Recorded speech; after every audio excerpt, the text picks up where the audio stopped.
Et action!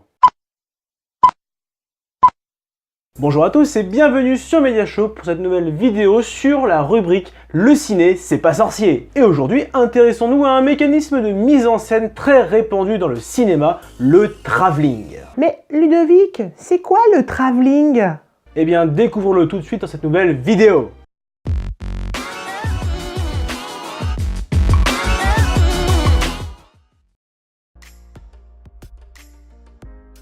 Le travelling est un mouvement réel de la caméra au cours d'une prise de vue dont l'utilisation la plus courante est de suivre un objet ou un sujet parallèlement à son mouvement. Splendid!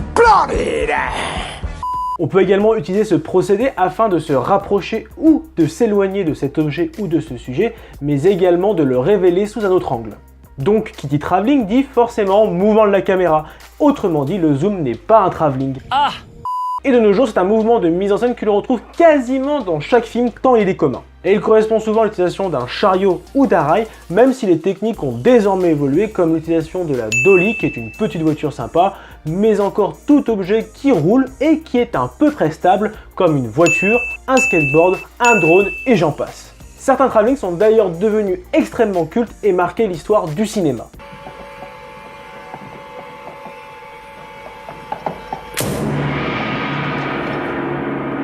Allez, ne perdons pas de temps, découvrons rapidement ensemble les 6 travelling les plus répandus au cinéma.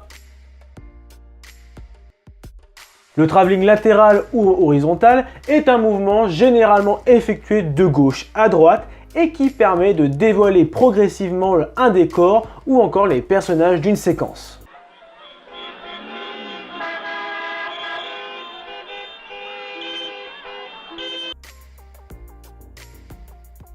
Le travelling vertical est un mouvement qui fait descendre ou monter la caméra vers un sujet ou une action. Il est souvent utilisé dans l'introduction d'un film pour révéler progressivement un lieu ou une action.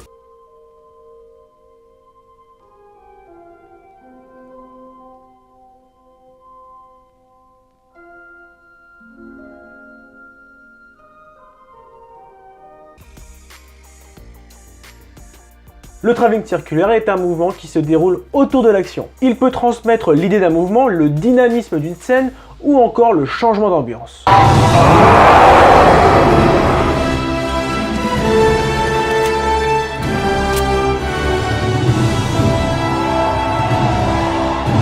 Alors attention à ne pas confondre avec le panoramique où la caméra ne bouge pas.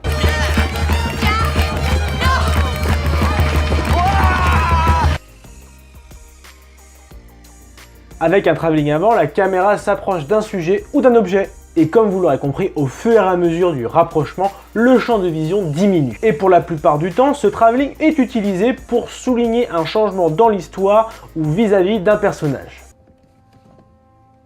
Si nous avons vu ces signes, ne croyez-vous pas que d'autres les auront vus aussi?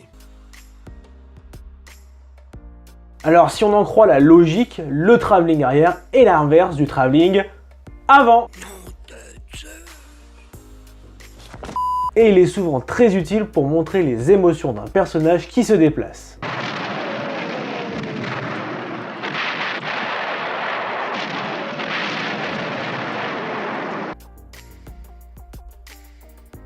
Enfin, le travelling compensé est l'une des petites trouvailles d'Alfred Hitchcock. Il s'agit de combiner un travelling avant avec un zoom arrière ou inversement. Et cela procure une sensation assez étrange d'élasticité à l'écran.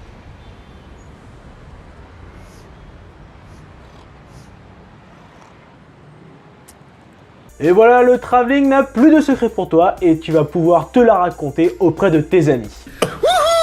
Sinon, j'espère que cette vidéo t'a plu. Si c'est le cas, lâche le pouce bleu et laisse un petit commentaire dans la vidéo. N'oublie pas de t'abonner à la chaîne YouTube, mais également à la page Facebook de Mediashow pour retrouver toute l'actualité. Et enfin, partage-la avec tes amis pour agrandir la communauté. Allez, à très vite!